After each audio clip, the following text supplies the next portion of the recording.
Hola, mi nombre es José Eduardo Telles Espinosa. Esto es Charlas de Amparo. ¿Recuerdas? Más de una vez te he dicho, entre todos aprendemos, entre todos enseñamos. El día de hoy nos toca aprender. Tengo el gran gusto de que esté con nosotros un gran maestro, el doctor Vicente Roberto del Arenal Martínez, quien, además de que organiza un excelente congreso que nos vemos ahora en mayo en Guadalajara, pues vamos a platicar de amparo. Como me ha dicho doctor, quien no conoce el origen del amparo, pues no conoce el amparo. Platíquenos, doctor, por favor. Yo tengo una expresión de que hay que conocer el pasado para saber qué presente vivimos y avisorar el futuro. El juicio de amparo, como todo derecho, ha tenido su evolución, su perfeccionamiento. Ya nos lo señala admirablemente don Juventino B. Castro, que debe llegarse al perfeccionamiento. ¿Cuándo será eso? ¿Quién sabe? Usted lo sabe bien, el 2 de abril de 2013 entró en vigor lo que podemos llamarle la octava ley de amparo, sean numerados. Entonces, conocer los orígenes del juicio de amparo es importante y sobre todo algo que se deja al olvido y que a veces lastima. ¿Quiénes fueron los autores de esta obra? Don Mariano Azuela Rivera tiene que la obra fue hecha por los primitivos con una idea sencilla, pero no vieron el alcance de la institución.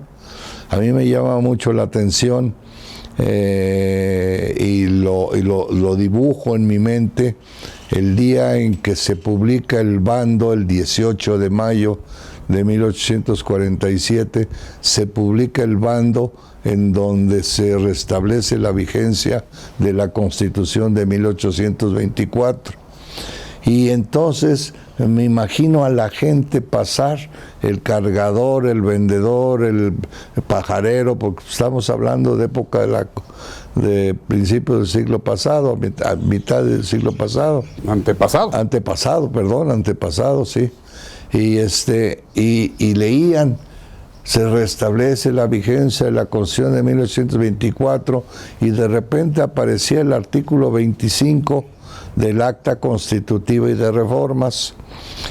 Este documento, el Acta Constitutiva y de Reformas, fue consecuencia del voto particular de Mariano Otero Mestas. En consecuencia, para mí, Mariano Otero Mestas, aunque haya recogido la experiencia de Manuel Crescencio García Rejón y Alcará, dicho de manera muy elemental, y no lo digo porque soy jalisciense por naturalización, y no soy campechano, ¿verdad? Qué bueno que no lo soy, pero eso lo digo en razón a que tendría yo que estar venerando a don Manuel Crescencio García Rejón. Esto viene en razón a que el juicio de amparo ha sido una especie de lucha entre gente del sureste y de aquí del centro, entre quién es el padre del juicio de amparo. Y como sea el juicio de amparo que proviene de España, ¿verdad?, se trasplanta al amparo colonial, y don Andrés Lira González tiene una obra hermosa que se llama precisamente El amparo colonial y el amparo mexicano. La elaboró esa obra en el Colegio de Michoacán, en Zamora, Michoacán. Es un libro que puede cansar en su lectura porque es una sucesión de eventos, pero lo importante de este amparo colonial es en qué consistía, y simplemente era el individuo, el gobernado, el afectado, dirigirse al virrey o al que hacía las veces de virrey con su autoridad en una población, decir, ampárame. Lo cual para mí ha representado siempre una motivación. Ese es el origen en México. En México es eso, ampárame. Y entonces se pregunta uno, ¿por qué ahora tiene uno que estudiar 271 artículos para poder comprender el juicio de amparo? Y yo creo que el problema que tiene el juicio de amparo, pero ese tema se lo dejo para que lo maduremos, es la técnica en el juicio de amparo. Le puedo anticipar, doctor, desde ahora que estoy de acuerdo con usted en este tecnicismo al que nos ha llevado el juicio de amparo, que pues necesariamente tenemos que volvernos altamente especializados, muy técnicos, a diferencia de lo que pasa, ejemplo, en Costa Rica, en donde dicen que hasta un niño en una envoltura de pan puede promover un amparo, y donde hay suplencia total, donde no hay este estricto derecho y donde no se vuelve en ocasiones tan inalcanzable. De que ya hablaremos de ese tema de la suplencia también. Pero síganos contando, doctor, de este origen del amparo mexicano, por favor. Bueno, pues le repito, España tiene su institución.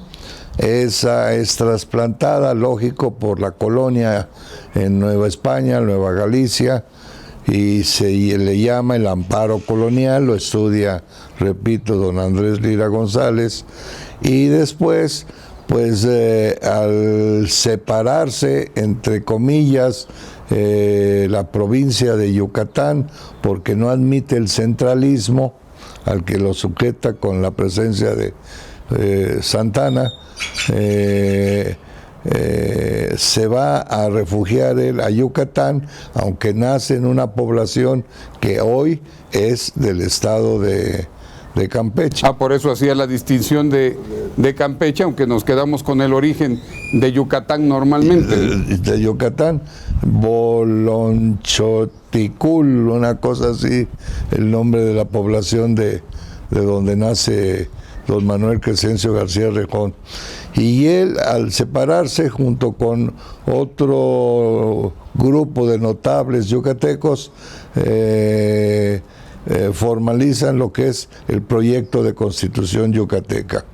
Y allí, en el proyecto, artículo 53 del proyecto de Constitución yucateca, aparece lo que conocemos y que soy creyente y lo digo, Dios permita que perdure el principio de relatividad. El principio de relatividad ennoblece al juicio de amparo porque identifica al individuo. Es cierto, todos somos seres humanos, hay diferencia de sexo, no por eso hay más capacidad o menos, pero sí, por lo menos, el principio de relatividad hace que a fulano de Abraham le concedan otorguen el amparo y no vaya él a acudir al juicio de amparo y decir, aplícame la sentencia que dictaste en otro asunto.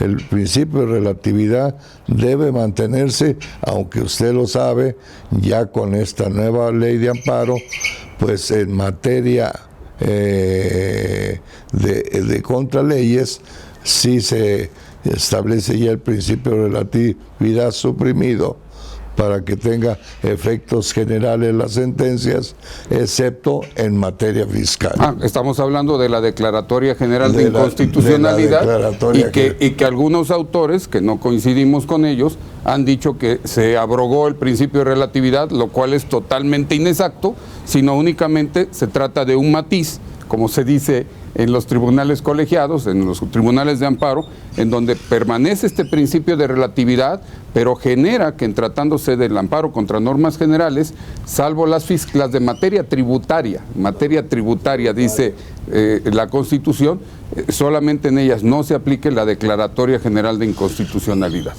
Sí. ¿Y qué pasa después, doctor, para ir cerrando esta parte de la historia del amparo? Bueno, se reúnen, hay los dos bandos de índole masónica, como son los moderados y los puros.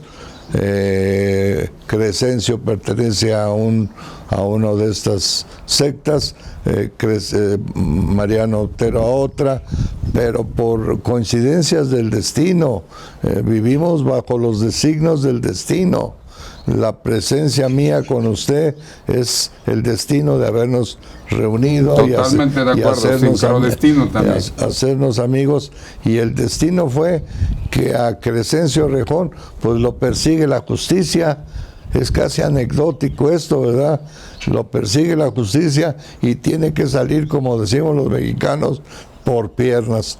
Sale huyendo, se queda Mariano Otero, y a los 27 años detiene el ímpetu de huida de todos los notables diputados al Congreso Constituyente para restablecer la vigencia de la Constitución de 1824, porque tenían temor de que una bala o algún cañonazo perdieran la vida.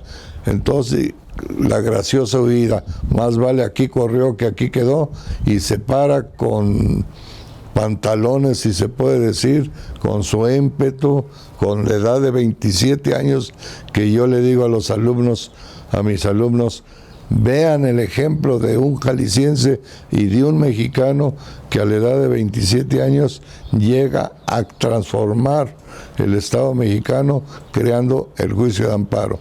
Y Mariano Otero, en su voto particular, que ya me escuchó en una ocasión decir: levante la mano el que lo haya leído, y nadie la levantó.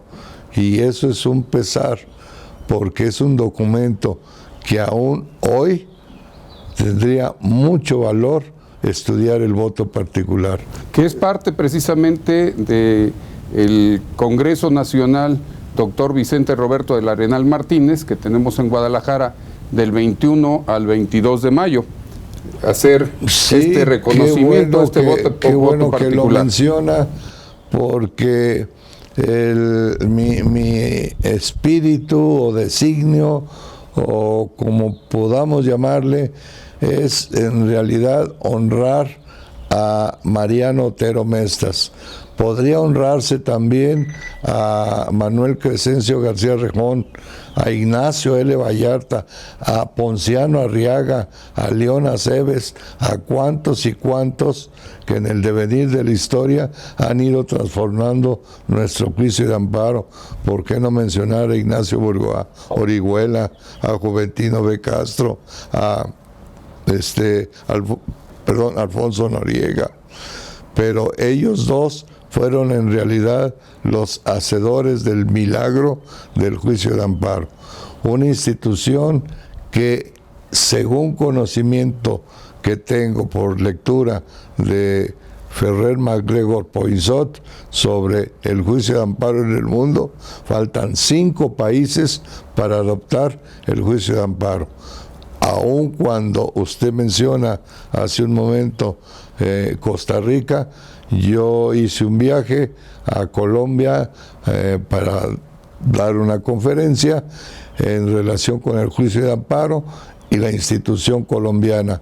Me encontré con la sorpresa de que Colombia tiene ya una institución semejante hasta 1991.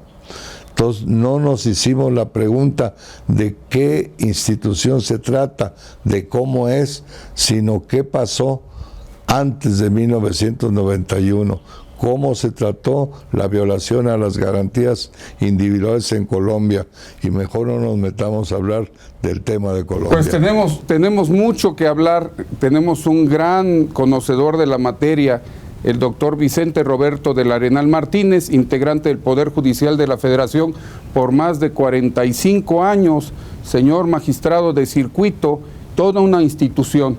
Es un privilegio de verdad que esté con nosotros, pero tenemos una siguiente cápsula. Mientras nos despedimos, mi nombre es José Eduardo Telles Espinosa, esto es Charlas de Amparo.